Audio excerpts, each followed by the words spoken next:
का ज्ञानोबारायला आई म्हणतात, तर त्याचं एका वाक्यामध्ये उत्तर सांगून जातो आणि मी सांगतो. ज्यावेळेस महाभारताचं युद्ध झालं, त्या महाभारताच्या युद्धामध्ये अभिमन्यूला चक्रव्यूहामध्ये छेदून मारलं. त्यावेळेस अभिमन्यूची शरीर त्या ठिकाणी रणांगणामध्ये पडलं होतं. त्यावेळेस सुभद्रा ढस ढस ढस ढस त्या ठिकाणी त्या बॉडीवरती रडत होती, त्या शरीरावरती धाय म्हणून त्या ठिकाणी रडत होती. त्यावेळेस अर्जुन गेला, अर्जुनाला सुभद्रा ऐकायला तयार नाही. त्यावेळेस भगवान परमात्मा स्वतः गेले आणि स्वतः सांगितलं की सुभद्रे, अगं रडू नको. काय जातस्य हि ध्रुव मृत्यू ध्रुवम जन्म मृतस्य च तस्मात् परिहार कीर्ते नत्वम शोचितुम मरसी. अरे कधीतरी हे शरीर जाणार आहे, काय त्याचा शोक करत बसली.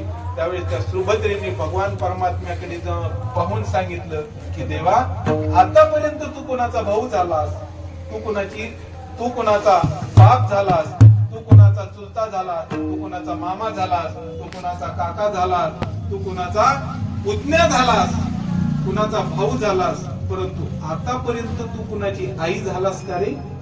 त्यावेळेस भगवान परमात्म्याने सांगितलं, नाही ग, आई आणखी कुणाचीच झालो नाही.